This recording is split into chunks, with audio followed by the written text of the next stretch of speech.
ඉතින් අපි e-bike එකක් ගන්න ප්‍රධාන හේතුව තමයි අපේ running cost එක. එහෙම නැත්නම් e-bike එකක් අපිට run කරගන්න යන්නේ ගොඩක් අඩු cost එකක් වෙන්න පුළුවන්. ඒ කියන්නේ අපිට මේකේ maintenance එකක් නැහැ. අපි internal combustion engine එකක් ගත්තොත් ඒ වගේ ලොකු maintain එකක් කරන්න දෙයක් නැහැ e-bike එකේ. අනිත් එක fuel cost එක ගත්තොත් එහෙම නම් වාට 0 to 100 කරගන්න රුපියල් 40ක් 50ක් අතර ගාණක් තමයි maximum වාට cost වෙන්නේ. ඉතින් මේ අතින් ගත්තාම petrol bike එකක් අක්ක අපි compare කරාම පට්ටම improvement එකක් තියෙනවා. වාට ගොඩාක් ලොකු ඉතුරුවක් කරගන්න පුළුවන් දෙයක් තමයි e-bike එකක් කියලා කියන්නේ. ඉතින් basically මේක තමයි main topic එක වෙන්නේ අපි e-bike එකක් තෝරගන්න.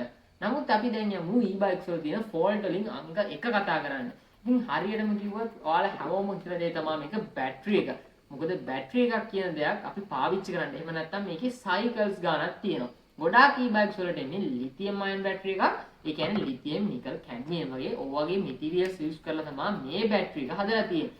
ඉතින් මේවා ඇත්තටම ගොඩක්ම විශේෂ සහිත materials. ඒ කියන්නේ අපි හිතමුත් මේක green revolution එකක් කියන එක green revolution එකක් වෙන්න පුළුවන් අපිට මේ batteries පරිසරයට හානියක් නොකරන විදිහට හදන්න පුළුවන් නම්. ඉතින් ඔන්න ඕක ඔළුවේ තියාගන්න. මම e-bikes වලට බයිනවා නෙමෙයි negative point එක ගැන කතා කරනවා නෙමෙයි ඕනම ඉලෙක්ට්‍රික් වාහනයක් එහෙම තමයි.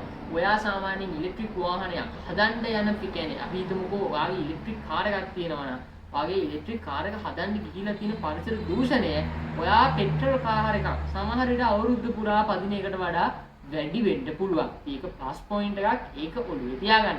ඉතින් ඒක e-bikes වලට ඒ කොන්දේසි එහෙමම තමයි.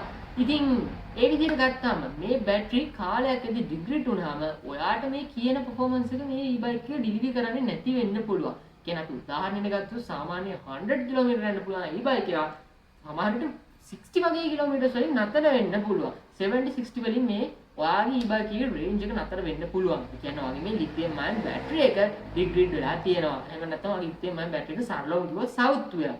ඉතින් ඔන්න ඔයගේ දෙයක් වුණාම ඔයා e-bike එක වෙනුවෙන් ලොකු මුදලක් වියදම් කරන්න ඕනේ මේ e-bike බැටරි එක රිප්ලේස් කරගන්න. ඒ වගේම සමහර විට ඔයාලා මේ බැටරි එක හොයාගන්න එක චැලෙන්ජ් එකක් වෙන්න පුළුවන්. ඒක නම් බොහෝ දුරට ඉස්සරහට නැති වෙයි. මොකද දැන් ලොකු ස්ටොක් එකක් ඇවිල්ලා තියෙනවා ඔය වගේ බැටරි ගැන. අංක 2 ගොඩක් කට්ටිය කතා කරන්නේ නැති දෙයක්. ගොඩක් කට්ටිය e-bike ගැන කිව්වොත් කියන්නේ බැටරිය මෝටරේ නැහැ. වාගේ e-bike එකේ හાર્ට් එක සරලවම කිව්වොත් ඕගොල්ලෝ මගේ ඉන්වර්ටර් AC වීඩියෝ එක බලවත් දන්නේ මම ඒකේ පැහැදිලිව කියනවා ඉන්වර්ටර් AC එක කම්ප්‍රෙසර් එකට වැඩ කරන්නේ VFD එකක් හරහා.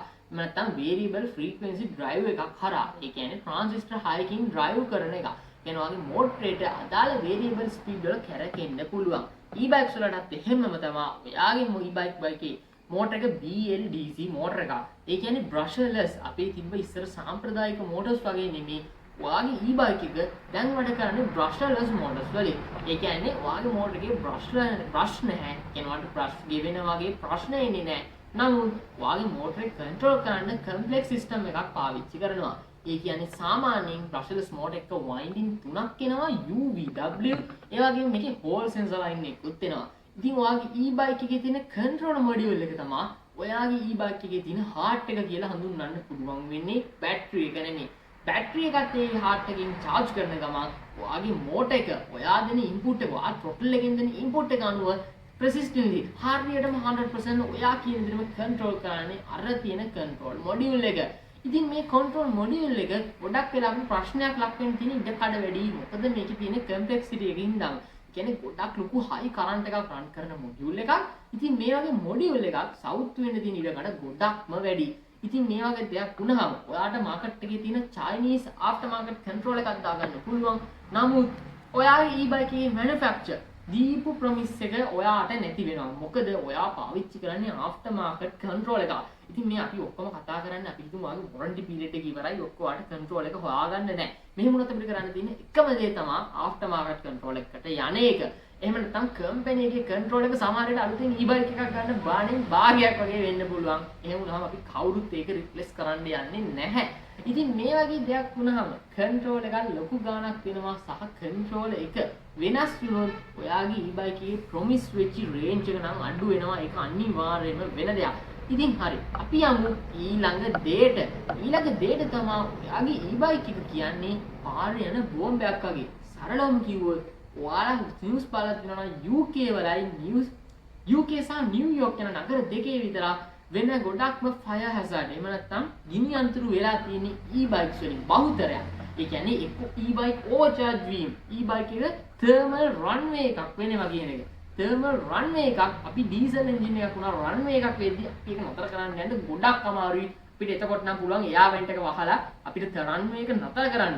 නමුත් අපි හිතමු වාගේ e-bike එක thermal runway එකකට ගියා. වාගේ e-bike එක thermal runway එකකට ගියාම අර diesel petrol වාහනයක් වගේ නෙමෙයි ගොඩක්ම අමාරු වෙනවා. ඔයාට මේක වාගේ මේ එන්ජින් එක ඔයාගේ e-bike එක thermal runway එකෙන් ගලව ගන්න. ඒ කියන්නේ මොකද මේක ගොඩක් ලොකු අනතුරක්. ඔයාට එතන ළඟට ගිහිල්ලා බැටරි එක ඩිස්කනෙක්ට් කරන්න බෑ. thermal runway එකක් වෙද්දී සමහර වෙලාවට බැටරි එකේ ඉන්ටර්නල්ස් වල එහෙම නැත්නම් බැටරි එක ඇතුලෙන් thermal runway එකක් වෙන්න පුළුවන්. ඉතින් මෙහෙම වුණාම වාගේ e-bike එක වාගේ බයික් එකේ බොඩි එකට hard mount කරලා තියෙන්නේ. ගොඩක් අමාරු වෙයි ඔයාට මේක රිලීස් කරගන්න. එහෙම නැත්නම් සමහර වෙලාවට වාගේ බයික් එකම ගිනි ගන්න ඉඩ කඩ තියෙනවා. thermal runway එකක් වුණාම සමහරවිට ඔයාටත් අනතුරක් වෙන්න පුළුවන්. ඒක කොහොමද තමයි charging වල charging එකත් overcharge එකක් වුණොත් ඔයාගේ charge එකේ මොකක් හරි ප්‍රශ්නයක් තිබිලා ඔයාගේ එතන මේ වගේ thermal runway එකක් වෙලා ඔයාගේ සම්පූර්ණ බයික් එකම ඔයාගේ දේවලත් එක්කම ගිනි ගැනීමේ අවදානමක් තියෙනවා. හරි අපි දැන් යමු ඊළඟ ටොපික් එක කතා කරන්න. මේක තියෙන මෝටර එක. ඉතින් ගොඩක් වෙලාවට ඔයාගේ ගොඩාක් e-bikes වැඩ කරන්නේ මම ඔයාලට කලින් කිව්වා වගේම hub motor එකකින්. hub motor එකක් කියන්නේ ඔයාගේ මෝටර එකේ wheel එකම ඔයාගේ බයිසිකලේ wheel එකේම තමයි ඔයාගේ මෝටර එක තියෙන්නේ. ඒ කියන්නේ ඔයාගේ බයිසිකලේ wheel එකේ hub එකටම තමයි ඔයාගේ මෝටර එක fix කරලා තියෙන්නේ. ඉතින් මේක ගොඩක් හොඳ method එකක්. ඒ කියන්නේ ගොඩක් හොඳ efficiency එකක් ගන්න පුළුවන්. මොකද මේතන power transfer එකක් ගොඩක් දුරටම නැහැ. ඒ කියන්නේ අපි තව belt එකකින් drive කරනවා වගේ නෙමේ direct motor drive එකක් තමයි ගොඩක් e-bikes වැඩ කරන්නේ. ඉතින් මේ e-bikes වල තියෙන motor එක කලින් කිව්වා වගේම BLDC motor එකක්. ඉතින් මේ motor එකට මොකක් හරි ප්‍රශ්නයක් වුණොත් ඔයාට මේක replace කරන්න වෙනවා. එහෙම නැත්නම් ඔයාට මේ motor එක coil pack එක ආය හදන්න ලොකු වැඩක් කරන්න වෙනවා. නමුත් ඔයාලට කියන්න ඕනේ e-bikes වල motors වලට නම් ගොඩාක් දුරට ප්‍රශ්න එනවා අඩුයි. ඔයා හොඳ reputable brand එකකින් ඔයාගේ e-bike එක choose කරොත් කිසිම ප්‍රශ්නයක් ඔයාගේ motor එකට ගොඩක් දුරට එන්න තියෙන ඉඩ කඩ වැඩි. ඉඩ කඩක් නම් ඇත්තෙම නෑ. sorry ඉඩ කඩක් නම් ඇත්තෙම නෑ. ඔයා හොඳ brand එකකින් ඔයාගේ e-bike එක තෝරගත්තොත්. අනිත් දේ තමයි හොඳ brand එකකින් ඔයාගේ e-bike එක තෝරගන්න එක. ඔයා e-bike එකක් ගන්නවා නම් හොඳට විශ්වාසය දිනපු හොඳ brand එකකින් ගත්තොත් අර කලින් කිව්ව ලෙඩ එන්න තියෙන ප්‍රතිශතය ගොඩක්ම අඩු කරගන්න. ඉතින් ඔයා මේ දේවල් ඔක්කොම සලකලා එතකොට දැන් ඔයා දන්නවා e-bike එකක් ගත්තොත් ඔයාට එන්න පුළුවන් risk මොනවාද? ඉතින් මේක තමයි මේ වීඩියෝ එකේ වැදගත්ම point එක. ඒ කියන්නේ ඔයා e-bike එකක් ගත්තොත් ඒක e-bike එකක්. නැතුව internal combustion engine එකක් තියෙන petrol bike එකක් නෙමෙයි. ඒක e-bike එකක්. ඒ කියන්නේ ගොඩක්ම දුරට petrol bikes වලට වඩා e-bike එකක් ගොඩක් දුරට sensitive. ඒ කියන්නේ sensitive වැඩි කෙල්ලෙක් වගේ. ඒ කියන්නේ චුට්ට ඇත්නම් මොකක් හරි ප්‍රශ්නයක් එන්න තියෙන ඉඩ කඩ වැඩි ඔයා petrol bike එකකින් ගන්නවා වගේ වැඩක් ගන්න කියන්නේ ගොඩක් ලොකු වැඩ ගන්න බෑ. ඔයා මතක තියාගන්න මේක petrol bike එකක් නෙමෙයි. ඔයාට මේකේ සිමෙන්ති කොට 4-5ක් තියන් යන්න පුළුවන්. මොකද මම ගොඩක් තැන්වල දැකලා දිනවා කට්ටිය e-bike එකේ සිමෙන්ති කොට 3-4 අදින කට්ටිය ඉන්නවා. ඉතින් එහෙම කරොත් ඔයාගේ e-bike එකේ වගකීම නෙමෙයි. කියන්නේ ඔයාගේ e-bike එක පාවිච්චි කරන්න පුළුවන් කාලය සැලකිය යුතු අයරකින් අඩු වෙනවා. ඉතින් ඔයා e-bike එකක් ගන්නවා නම් ඔයා ඒක responsibility එකක් අනුව, ඒ කියන්නේ responsibility එකක් ඇතිව පාවිච්චි කරොත් ඔයාගේ e-bike එක සමහර විට ගොඩාක් කල් වැඩ කරන හොඳ ඔයාට වැඩක් දෙන work horse එකක් වෙන්න පුළුවන්. ඒක නිසා දැනගෙන පරිස්සමින් responsibility එකක් ඇතුව ඔයාගේ e-bike එක පාවිච්චි කරන්න ඔය එන්න තියෙන ලෙඩ ගොඩාක් දුරට ඔයාට අඩු කරගන්න පුළුවන්.